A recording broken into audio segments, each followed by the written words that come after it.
자, 리허설 한번 해볼게요. 큐!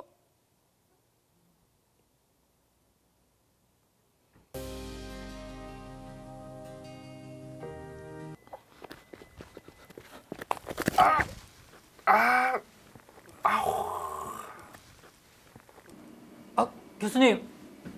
아우, 안녕하세요. 아유, 안녕하십니까. 아유, 감독님. 이 다리는 왜 갑자기 저시고 무슨 일이시죠?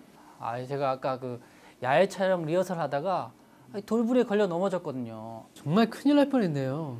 촬영에 앞서서 카메라 리허설을 하는 것이 정말 중요하죠. 그래서 특히 동선을 확인하고 촬영에 임하는 것이 매우 중요합니다. 그렇죠. 동선을 확인하기 위해 알아야 될 내용이 뭐가 있을까요?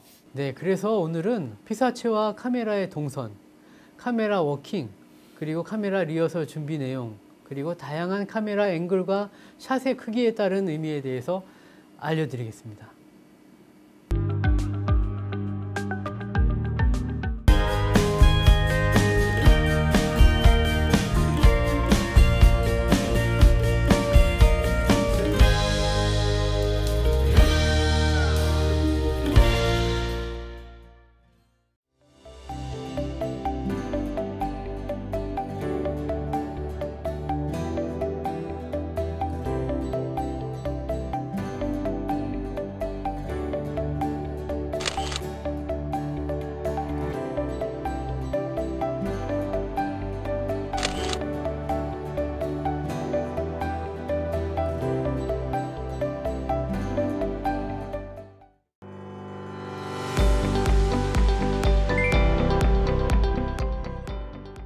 영상의 개념은 실제의 전경을 광학적 또는 전기적으로 닮은 꼴로 재현한 것입니다. 광학적, 전기적, 전자적 특성을 이용해서 구체적으로 처리하고 얻어지는 시각적 정보로 재현되는 상을 말합니다. 영상 매체. 초기의 영상은 시각 정보의 의미보다 어떤 메시지를 전달하기 위한 수단으로 루미에르의 열차의 도착이나 공장의 내부를 표현하는 데 기록 매체의 역할에 그쳤습니다. 스토리의 발달로 영화가 만들어졌으며 전자기술의 발달로 텔레비전이 탄생하게 되었죠. 그 후 영상 신호도 아날로그에서 디지털로 바뀌고 더 밝고 선명해진 화질과 깨끗한 음성으로 시청할 수 있게 되었으며 인간의 눈으로 볼 수 있는 최상의 화질이라고 자랑하던 HD TV에서 화질이 4배 이상 더 좋아졌다는 UHD TV 까지 바뀌고 있는 실정입니다. 대부분의 영상은 피사체의 움직임으로 이루어지는데 피사체가 움직이면 카메라가 따라서 움직이고 카메라로 촬영된 짧고 긴 숏들이 연결돼서 스토리가 전개되는데 여기에도 일정한 문법이 필요합니다. 카메라로 촬영을 하기 위해서는 피사체의 위치, 빛의 방향, 색이, 카메라의 위치, 렌즈의 종류, 특수 촬영 장비 등의 사용에 대해서 신경을 써가며 선택해서 사용해야 합니다. 촬영은 대부분 편집을 전제로 이루어지는데 피사체의 방향과 움직임, 촬영샷, 촬영 위치와 거리, 촬영 방향 등이 영상을 연속해서 연결해서 편집을 완료했을 때 자연스러운 흐름이 되도록 스토리 전개에 맞게 촬영하고 편집할 수 있는 영상을 구성하고 운영하는 규칙이 바로 영상 문법입니다. 이번에는 카메라 움직임에 대해서 살펴볼까요? 피사체가 움직이면 카메라는 촬영을 위해서 움직일 수밖에 없겠죠. 카메라의 움직임을 위한 카메라 워킹에는 고정샷부터 시작해서 줌, 팬, 틸트 등이 있습니다. 고정샷은 카메라를 전혀 움직이지 않고 촬영하는 방법으로 초점과 샷을 맞춰 카메라 앵글을 잡은 다음 카메라에 아무런 변화를 주지 않고 촬영하는 것을 말하죠. 잘하시네요. 줌은 카메라의 위치를 고정한 채로 일정한 범위 내에서 렌즈의 초점 거리를 변화시켜 피사체의 크기를 변화시키는 것을 말하죠. 그리고 렌즈의 초점 거리를 길게 조정해서 피사체의 크기를 크게 하는 것을 줌인이라고 하고요. 초점 거리를 짧게 조정해서 피사체의 크기를 작게 하는 것을 줌아웃이라고 합니다. 팬은 뭔지 아시죠? 알죠. 카메라의 위치를 움직이지 않고 카메라의 헤드만을 좌측, 우측으로 회전하며 촬영하는 것을 팬이라고 하죠. 야, 이제 뭐 점점 고수가 되어 가시네요. 그럼 펜을 90도 이상 회전할 때는 어떻게 될까요? 글쎄요. 걸어가면서 펜을 하면 되지 않을까요? 아닙니다. 걸어가면서 펜을 하게 되면 카메라가 불안정해서 펜을 유지하지도 못하고 또 위아래로 흔들릴 수도 있죠. 그래서 되도록이면 걸으면서 촬영하면 안 됩니다. 그래서 마지막 엔드 포지션에 맞춰서 몸을 맞추고 일정하게 펜을 해야겠죠. 그렇군요. 그럼 틸트는요? 틸트는 카메라의 높이를 고정하고 렌즈만 위아래로 이렇게 움직여 촬영하는 것을 말합니다. 위로 움직이는 것을 틸트업, 아래로 움직이는 것을 틸다운이라고 하죠. 붐은 카메라 자체, 카메라 전체의 높이를 높이거나 낮추어서 촬영하는 방식을 말합니다. 카메라의 높이를 높이는 것을 붐업, 높이를 낮추는 것을 붐다운이라고 합니다. 그리고 달리가 있죠. 달리는 카메라가 피사체를 향해서 앞과 뒤로 움직이며 카메라의 크기를 크게 하거나 작게 촬영하는 것으로 카메라가 피사체에 가깝게 다가가는 것을 달리인, 멀어지며 촬영하는 것을 달리아웃 또는 달리백이라고도 합니다. 그리고 아크가 있습니다. 카메라가 피사체를 중심에 두고 카메라 앵글을 유지하면서 원의 모양으로 돌면서 촬영하는 것을 말하죠. 그럼 카메라에 달려있는 라인들은 어떻게 해야 하나요? 정말 좋은 질문입니다. 아크에 있어서 180도로 돈다면 카메라의 라인은 특별히 떼진 않습니다. 물론 조명이나 붐마이크가 보이지 않도록은 설계해야 되겠죠. 만약 카메라가 360도를 넘어서 회전을 해야 하는 경우는 라인을 모두 제거해야 하고요. 카메라 감독과 그립 팀장만 장비를 운영하게 됩니다. 나머지는 숨어야겠죠. 카메라에 걸리기 때문에. 사운드의 경우 카메라 감독이 배우보다 조금 더 로우 레벨로 잡아서 사운드의 위치를 아래에서 위로 잡아주고 조명은 모두 위로 올라가던가 아예 없이 촬영해야 합니다. 피사체의 움직임과 카메라 움직임을 살펴보겠습니다. 작가에 의해서 대본이 나오면 연출자는 대본을 읽으면서 제작할 프로그램의 방향과 목표, 시청자들에게 전달하고자 하는 메시지 등을 결정하고 피사체의 움직임을 계획하고 촬영을 위한 카메라의 움직임을 확정합니다. 피사체의 움직임을 보시면 영상으로 제작하기 위해서 연출자는 세트, 조명, 마이크, 카메라, 앵글 등을 고려해서 피사체가 언제, 어디서, 어떻게 등장해서 어느 방향으로 움직일 것인지 또 퇴장은 어떻게 할 것인지 등의 움직임을 결정해야 합니다. 실제 촬영에서는 세트나 촬영 환경 때문에 변수가 있기 때문에 피사체의 동선을 현장에서 확인해야 합니다. 프로그램 장르에 따라서 피사체의 움직임도 차이가 많은데 드라마는 콘티대로 약속해서 피사체가 움직이지만 다른 프로그램의 경우는 분위기에 따라서 움직이는 위치와 속도도 달라지죠. 드라마에서의 움직임입니다.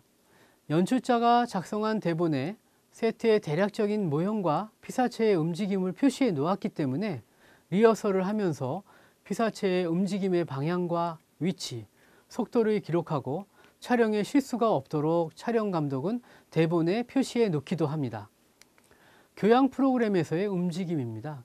피사체가 처음 등장하는 위치와 착석하는 위치를 확인해야 됩니다. 각 카메라의 위치에서 콘티대로 촬영이 가능한지도 확인해야 되겠죠. 예능 프로그램의 움직임입니다. 대부분의 예능 프로그램은 피사체도 많고 움직임도 많아서 피사체의 이름과 위치, 움직임 등을 확인하고 각 카메라의 위치에서 대본대로 촬영이 가능한지 확인해야 합니다. 스포츠 프로그램의 경우 기본적으로 피사체의 위치와 움직이는 방향은 결정되어 있기 때문에 각 카메라의 위치에서 부여된 임무의 촬영이 가능한지 확인해야 합니다. 카메라 워킹에 대해서 알아보겠습니다. 고정 피사체를 정확한 샷의 크기로 촬영할 수 있도록 카메라 워킹을 연습해서 숙달하고요. 움직이는 피사체도 흔들림이 없는 안정된 영상과 구도로 따라가면서 촬영할 수 있도록 연습해야 되겠습니다. 트랙입니다. 페데스탈이나 레일에 카메라를 설치했을 때는 쉽게 이동하며 안정적으로 촬영할 수 있는데요. 트라이포드를 사용하는 경우는 트라이포드의 바퀴를 사용해서 카메라를 이동하면서 촬영이 가능하지만 흔들림에 유의해야 되겠죠. 큽니다. 페데스탈에 카메라를 설치할 때는 원형으로 이동하면서 촬영할 수 있지만 안정된 영상을 위해서는 원형 레일을 사용하여 촬영하는 것이 좋습니다. 트라이포드를 사용하는 경우는 트라이포드의 바퀴를 사용해서 원의 모양으로 돌면서 촬영하는 것이 가능하지만 흔들림이 많겠죠. 촬영 장소와 프로그램 장르에 따른 각 카메라 위치에서 피사체와 카메라의 동선을 확인하고 촬영 콘티에 맞게 촬영할 수 있으면 카메라 앵글과 피사체의 움직임을 확정하게 됩니다.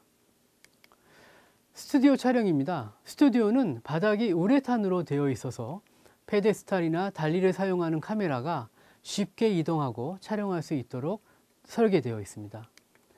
세트의 배경이 되는 호리전의 경우 넓은 하늘이나 추상적인 공간으로 촬영되도록 흰색의 특수 페인트로 주로 마무리되었는데 잡음이 없는 오디오 픽업을 위해서 외부의 소리를 차단하는 방음 장치와 반사음을 없애주는 흡입 장치가 설계되어 있죠. 천장에는 세트나 조명기구, 마이크, 스피커, 안테나 등을 고정시킬 수 있는 둥근 쇠파이프로 만든 현가 설비가 되어 있는 상태에서 세트를 설치하고 조명해서 촬영합니다. 드라마의 경우는 드라마의 스튜디오 제작 방식은 세트와 대도구, 소품 등이 세팅이 된 상태에서 출연자와 스텝이 함께 모여서 드라이 리허설을 하며 조명 세팅을 진행하게 되죠. 스튜디오에서 제작되는 대부분의 프로그램 촬영을 위한 기본적인 카메라 배치도는 왼쪽부터 카메라 1, 2, 3, 1, 2, 3번 카메라의 순서로 위치합니다. 대부분 대각선 방향으로 촬영하기 때문에 카메라 리허설을 통해서 콘티대로 촬영할 수 있도록 피사체와 카메라의 움직임을 조정하고 촬영합니다. 스튜디오 촬영에서 촬영 순서를 살펴보시면 첫 번째는 콘티 대본을 준비해야 되겠죠. 다음은 출연자를 섭외하고 스튜디오의 세트와 필요한 소품을 준비합니다. 그리고 조명과 오디오를 세팅하고요. 그리고 연기자들이 등장해서 드라이 리허설을 하면서 동선과 콘티에 수정할 부분이 없는지를 확인합니다. 드라이 리허설이 끝나고 카메라 리허설을 하면서 콘티대로 촬영할 수 있는지 확인하고 불가능하다면 콘티를 수정하거나 출연자의 위치를 수정해서 출연자와 카메라 위치를 최종 확정합니다. 카메라 리허설에서 수정하고 결정한 대로 본 촬영을 시작하게 되죠. 같은 바스샷이라도 카메라 앵글이 다른 두 영상을 편집해서 연결했을 때는 자연스럽지 않고요. 영상이 튀는 느낌이 들기 때문에 두 카메라에서 똑같은 카메라 앵글로 피사체의 크기와 구도를 맞추면서 촬영해야 합니다.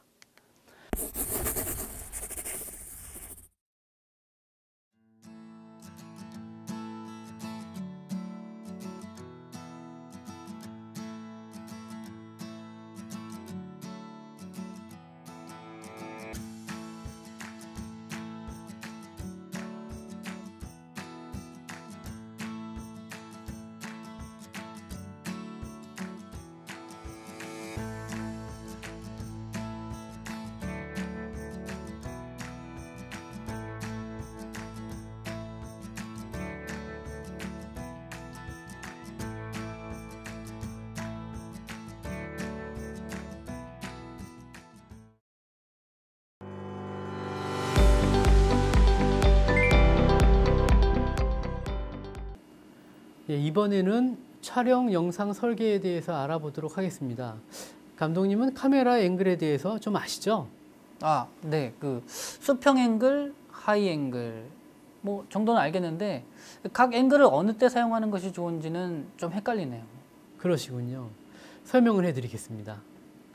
수평 앵글과 눈높이 앵글, 아이 앵글이라고도 하죠.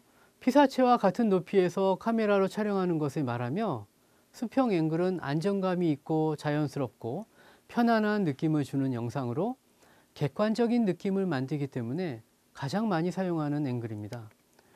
하이 앵글, 피사체의 높이보다 높은 각도에서 촬영하는 것으로서 군중 장면이나 전체를 보여주는 유일한 방법으로 부감샷이라고도 합니다.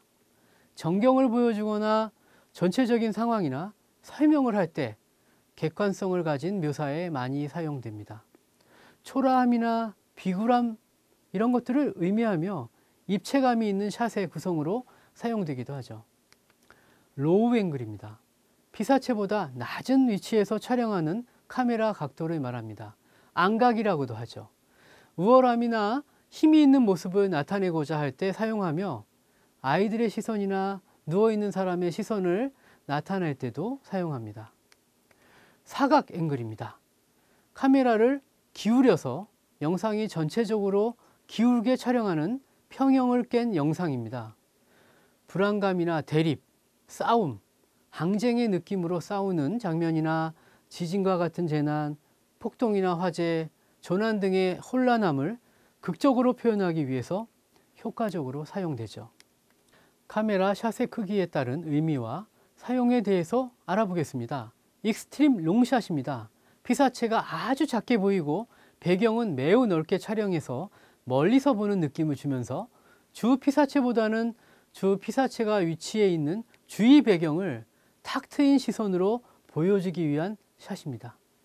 피사체를 작고 연약한 존재로 표현할 수도 있으며 대규모 인원을 보여줘서 집단이 가지고 있는 역동성이나 분위기를 효과적으로 보여주고자 할 때 사용됩니다. 롱샷입니다. 익스트림 롱샷보다는 피사체를 더 크게 촬영하고 피사체 주위의 물체를 원근감 있고 넓게 촬영하는 샷이죠. 멀리서 바라보는 느낌을 주며 주 피사체가 위치해 있는 곳의 전체적인 구조와 상황을 보여줍니다. 피사체가 움직이는 흐름을 쉽게 파악하기 위해서 사용되죠. 풀샷입니다. 인물을 포함한 주 피사체가 있는 주위 배경을 같이 촬영해서 피사체의 액션이나 동선을 보여주기 위한 샷입니다. 피사체에서 떨어져서 보는 느낌을 보여주죠. 스토리 전개의 도입부에 주로 사용하며 장소의 설명이나 위치 관계를 보여줄 때 사용합니다. 풀 피겨샷입니다. 체조나 발레와 같이 출연자, 피사체의 몸 전체의 동작을 보여줘서 발에서부터 머리까지 보여주는 동작을 표현합니다. 니샷입니다. 야구에서 타자가 배트를 휘두르는 모습처럼 인물의 표정이나 무릎 위, 상체의 움직임을 잘 보여주기 위해서 무릎에서 머리까지 보여주는 샷입니다. 웨스트샷, 움직임이 있는 인물을 촬영할 때 허리 위 상체를 촬영하며 인물이 강조되는 샷으로 한 화면에 두세 명의 인물을 동시에 보여주고자 할 때 사용되기도 하죠. 바스트샷입니다. 인물의 가슴, 윗부분을 촬영해서 얼굴 표정이나 감정 표현에 많이 사용되는 샷입니다. 드라마나 인터뷰 샷에서 많이 사용하죠. 클로우즈 샷. 희로애락의 감정 표현을 보여주는 목적으로 어깨 위부터 얼굴과 머리까지 얼굴 전체의 모습을 촬영하는 샷입니다. 익스트림 클로즈업 샷. 클로즈업보다 더 타이트한 샷이죠. 기쁨, 충격, 놀람 등을 극적으로 표현하기 위해서 눈, 코, 입 등을 화면에 꽉 차게 촬영하는 샷입니다. 인물 수에 따른 카메라 샷의 종류입니다. 원샷. 그야말로 인물 한 사람만을 촬영한 샷으로 얼굴 표정이나 주위 상황을 보여주고 싶을 때 사용하죠. 투샷입니다. 두 사람을 촬영하는 샷입니다. 두 사람이 위치해 있는 상황을 보여주기 위해서 사용하죠. 쓰리샷. 인물 세 사람을 같이 촬영하는 샷입니다. 서로의 관계를 보여주고 싶을 때 사용되겠죠. 그룹샷입니다. 세 사람 이상, 여러 사람을 같이 촬영하는 샷으로서 서로의 관계와 상황을 보여주고 싶을 때 사용됩니다.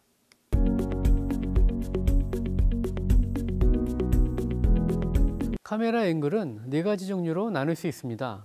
수평 앵글, 하이 앵글, 로우 앵글, 사각 앵글로 분류할 수 있습니다. 카메라를 설치하고 네 가지 종류의 카메라 앵글을 촬영해 보겠습니다. 수평 앵글, 즉 눈높이 앵글에 대해 알아볼까요? 수평 앵글은 안정감 있고 자연스러우며 편안한 느낌을 주는 영상을 만들기 때문에 인터뷰, 좌담, 드라마 촬영 등에서 기본이 되므로 가장 많이 사용되는 앵글입니다. 수평 앵글 수행 방법은 먼저 카메라를 트라이포드에 설치해야 합니다. 출연자 한 명을 카메라 앞에 서게 합니다.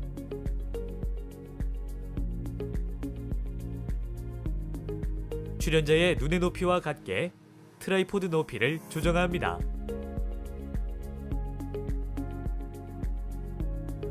카메라에 수평을 맞춥니다.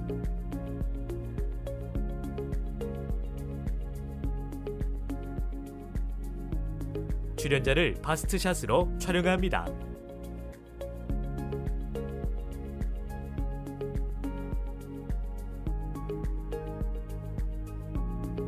하이앵글은 피사체의 높이보다 높은 각도에서 촬영하는 것으로 초라함이나 비굴함 등을 의미하며 입체감이 있는 숏의 구성으로 사용합니다. 수행 방법은 먼저 출연자의 눈의 높이보다 높게 트라이포드 높이를 조정한 후 카메라에 수평을 맞춥니다. 로우 앵글은 피사체보다 카메라를 낮게 촬영하여 우월감을 나타낼 때 사용하는 앵글입니다. 먼저 출연자 눈의 높이보다 낮게 트라이포드 높이를 조정한 후 카메라의 수평을 맞춥니다. 마지막으로 사각 앵글은 카메라를 기울여 영상이 전체적으로 기울어지게 촬영하여 평형을 깬 영상입니다. 불안감이나 대립, 항쟁의 느낌으로 싸우는 장면이나 지진과 같은 재난, 폭동이나 화재, 조난 등의 혼란함을 극적으로 표현하기 위해 효과적으로 사용됩니다. 샷의 의미를 고려하여 목적에 맞는 촬영 영상을 설계해야 합니다. 각 샷을 정확한 크기와 구도를 잡고 촬영하고 인물을 중심으로 촬영하는 샷에서 영상 문법에 맞도록 헤드룸, 루킹룸을 주고 구도에 신경 쓰면서 촬영하여야 합니다.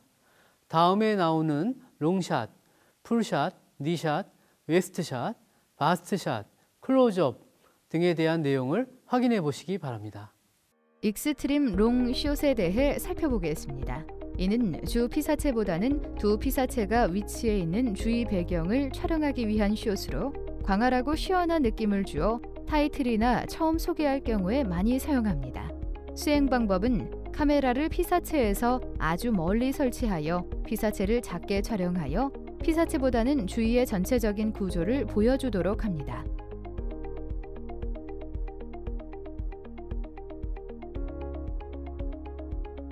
다음으로 롱숏은 피사체 주위의 물체를 원근감 있게 보여주기 위해 넓게 촬영하여 주 피사체가 위치해 있는 곳의 전체적인 구조와 상황을 표현하는 것이 목적입니다. 카메라를 피사체에서 멀리 설치하여 피사체 주위의 전체적인 구조와 분위기를 표현하도록 촬영합니다. 풀숏은 인물을 포함한 주 피사체가 있는 주위의 전경을 촬영한 숏으로 스튜디오에서는 세트의 전부나 일부의 전경을 촬영하여 인물과 인물의 위치 및 주위 환경을 같이 보여주는 숏입니다. 즉, 스토리 전개되는 장소가 어디이고 어떤 구조이며 무슨 피사체가 무슨 행동을 하고 있는지 장소와 상황 설명을 목적으로 사용됩니다. 무릎에서 머리까지 보여주는 니 숏은 인물의 표정보다 상체의 움직임을 보여주기 위한 숏으로 야구 중계에서 타자가 배트를 휘두르는 모습을 보여주기 위해 많이 사용합니다. 인물의 위치와 주위 상황을 같이 보여주어 공간 개념을 확립시켜주는 목적으로 사용하므로 무릎이 상체의 움직임을 충분히 보여주도록 촬영해야 합니다. 웨이스트 숏은 허리에서 머리까지 보여주는 웨이스트 숏은 인물의 허리 위 상체를 촬영하여 배경보다 상체의 움직임이 강조되는 숏으로 인물의 감정 표현과 움직임을 같이 보여주는 목적으로 사용되며 프로그램 제작에서 BS 다음으로 많이 사용되는 숏입니다. 상체의 움직임이 많은 동작이라면 BS보다는 WS로 하는 것이 좋습니다. 가슴에서 머리까지 보여주는 바스트 숏은 인물이 있는 위치나 장소 등 상황 설명보다는 인물의 얼굴 표정과 감정 표현에 많이 사용되므로 정면 숏으로 촬영해야 합니다. 드라마에서 극의 흐름과 흥미 유발을 주도하는 목적으로 사용되는 숏으로 모든 프로그램 제작에서 바스트 숏이 기본이 되므로 가장 많이 사용되는데 헤드룸과 루킹룸을 신경 쓰며 촬영해야 됩니다. BS 숏의 의미는 시청자에게 출연자를 1m 거리에서 보는 것과 같은 효과를 주는 가장 친근감을 느낄 수 있는 숏입니다. 어깨에서 머리까지 보여주는 클로즈 숏은 헤드룸이 없어야 되며 드라마나 좌담 프로그램에서 인물의 심리 상태와 극적인 관심을 고조시키고 희로애락의 감정 표현을 보여주는 목적으로 사용합니다. 신체의 특정 부위만 보여주는 익스트림 클로즈업 숏은 눈, 코, 입 등을 아주 타이트한 숏으로 촬영하여 기쁨, 충격, 놀람 등을 표현하고자 할 때 주로 사용합니다. 인물수의 의미를 고려하여 목적에 맞는 촬영 영상을 설계해야 하는데요. 먼저 원숏부터 살펴보겠습니다. 원숏은 인물 한 사람만을 촬영한 숏으로 얼굴 표정이나 주위 상황을 보여주고 싶을 때 사용하는 숏입니다.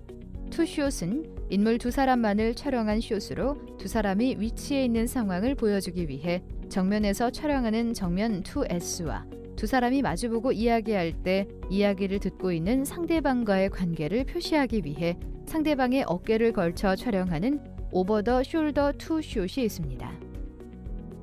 3숏은 인물 세 사람의 관계를 보여주기 위한 숏으로 주위 배경과 출연자의 발까지 다 보이게 촬영하는 3S가 있고 배경을 무시하고 세 사람만 KS로 촬영하는 3S가 있습니다. 촬영하여 움직이는 모습을 충분히 보이게 촬영합니다. 마지막으로 그룹숏은 여러 사람의 관계와 상황을 보여주기 위해 촬영하는 숏으로 4사람 이상은 그룹숏이라 합니다.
일단은 카메라는 배우가 아니잖아요.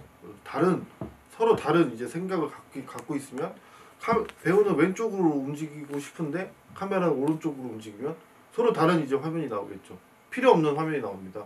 그렇기 때문에 이제 배우가 어떻게 움직일지 미리 설계를 하는 것을 제일 기본으로 해야 되고요. 그에 맞춰서 이제 카메라를 구상하고 렌즈를 구상하고 그다음 동선을 확인하는 것은 이제 카메라 워킹의 기본입니다. 당연히 이제 알고 있어야 촬영을 할 수 있겠죠.